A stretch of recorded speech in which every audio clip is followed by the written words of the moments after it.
The story of Randy Leach has recently garnered an explosion in attention thanks to its coverage by the channel Adventures with Purpose, or AWP for short.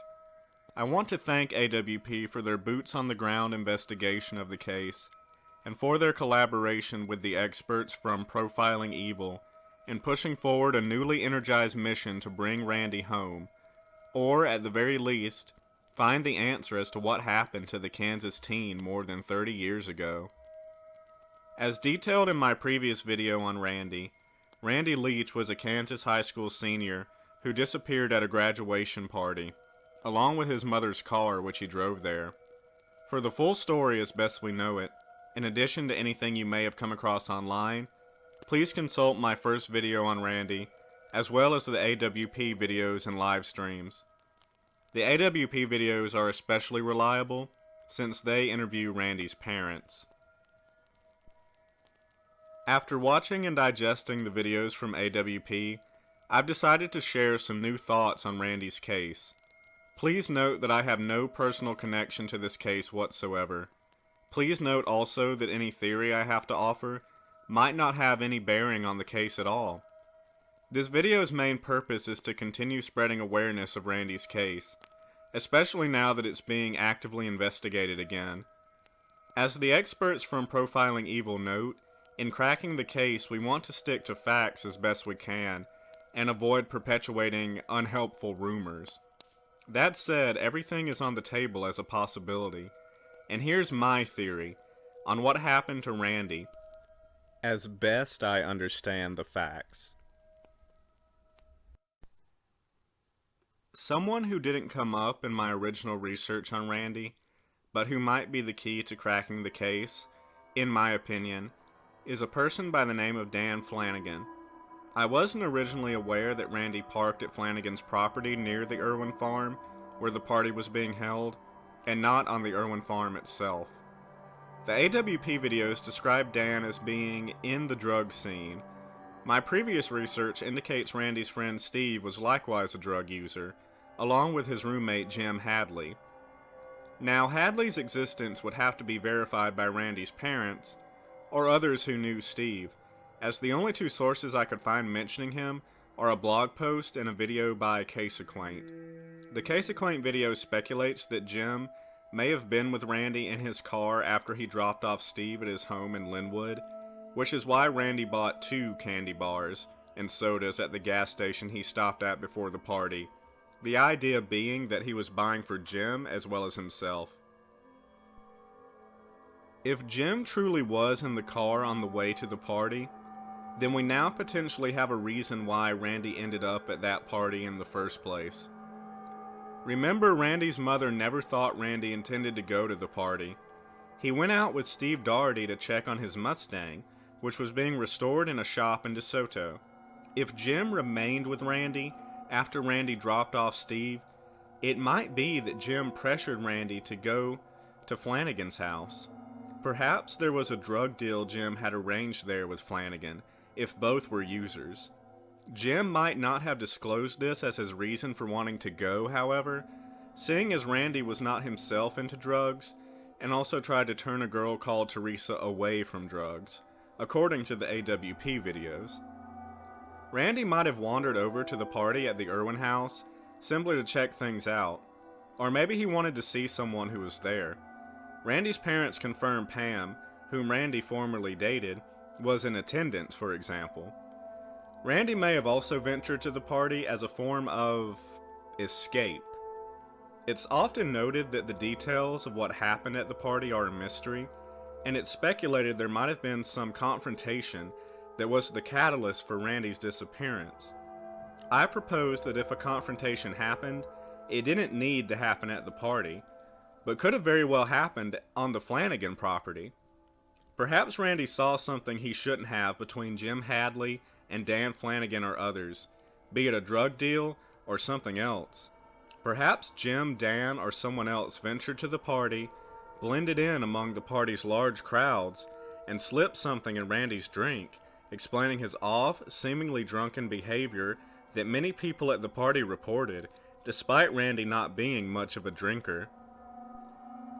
Now there's the matter of the disappearance itself. It seems to me that Annie Irwin, the woman who threw the graduation party for her daughter Kim, knew something happened at the party and never disclosed it. In the AWP videos, the Leaches do say that Kim seemed shook up.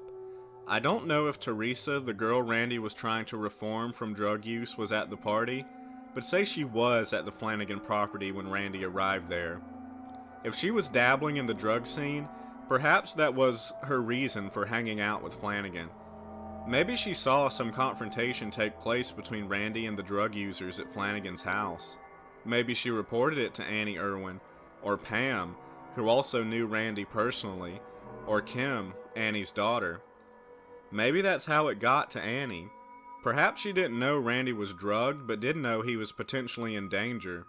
My video and the Case of Quaint video note that near the end of the party, while Randy was waiting on the bathroom, Annie told Randy to go outside.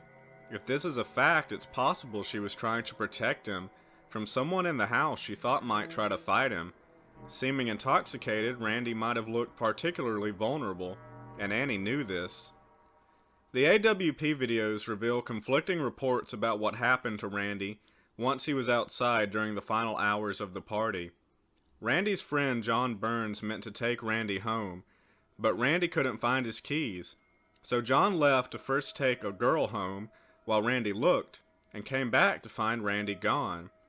John says he left Randy in Randy's car, but John's brother says Randy was left by a tree, which fits with Annie sending Randy outside. Now comes another piece of the puzzle that seems to fit with everything we've discussed so far. A girl called Michelle Bennett, according to Randy's parents, says she witnessed someone loading something into the trunk of a car before going around the Irwins' circular driveway and heading off. The obvious explanation for this strange sight is that it was Randy this person loaded into the car, and I could see it being Dan Flanagan and or Jim Hadley, driving the car up from the Flanagan house in order to capture him. Maybe Hadley or Flanagan stole Randy's keys. Maybe Hadley commented Randy was in no shape to drive at some point during the party and offered to hold on to his keys, assuming Randy still trusted him. If Randy was sitting under a tree, incapacitated, Jim and Dan could have easily picked up the 6'2", 220-pound teen using their combined strength. As for what happened to the car, I now think Mr. Leach's idea from the AWP videos that it and Randy were put through a crusher is a good possibility. It seems more probable than the idea that Randy drove intoxicated into Stranger Creek or another nearby body of water, as AWP has yet to turn up any vehicles resembling the sedan Randy was driving in the bodies of water near the former site of the Irwin house. Nonetheless, there remains the strange writing in the mud at Stranger Creek from 1991, saying, "Randy Leach was here." There's also this image from Reddit user 60's Old Bloke I wanted to share, wherein he draws a possible path for Randy to have taken through the woods, leading him into a pond. 60's Old Bloke says he can see the chassis of a car in the pond based on this image, as was pointed out to him by other users. I personally can't see it, but make of it what you will. The other possibility is that Randy and or the car were hidden in the cave AWP has yet to obtain access to. I could easily see this given a man's claim that he was held captive in the cave by Satanists and saw a body in the cave.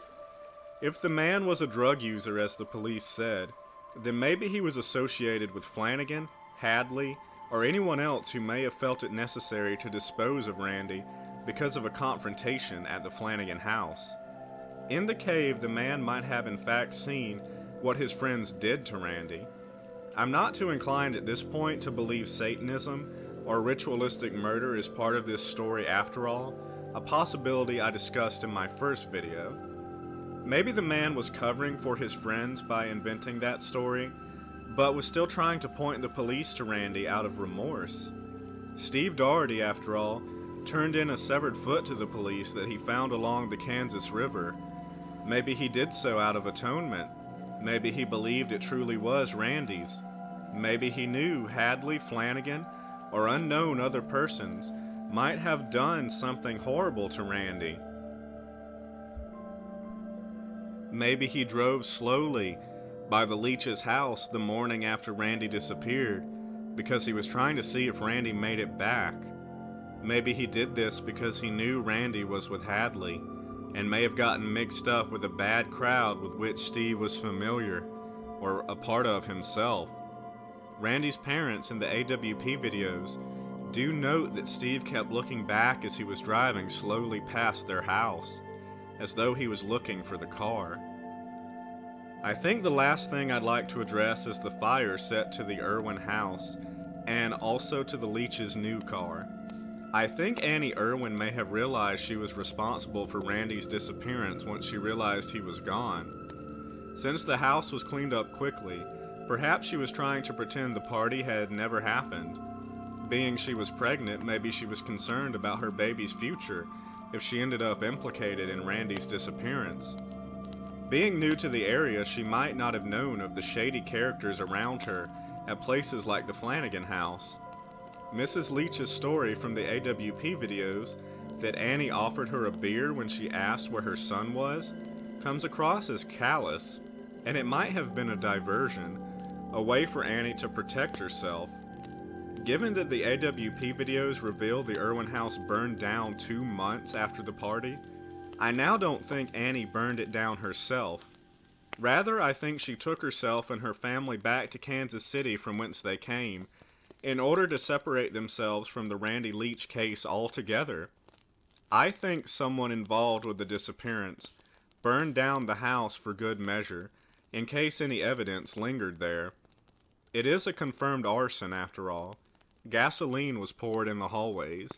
The same person or someone else involved in the disappearance, the main suspects seeming to be Flanagan and Hadley, from what we've discussed, might have also burned the Leach's car, maybe as a show of force. From here, I think confirming Jim Hadley's existence and whether he was in the car with Randy on the way to the party is the next place to go in the investigation. Hadley, like Steve, apparently is now dead. The AWP videos reveal Steve died under mysterious circumstances, and Grape Ape, who knew Randy, says that Steve was murdered.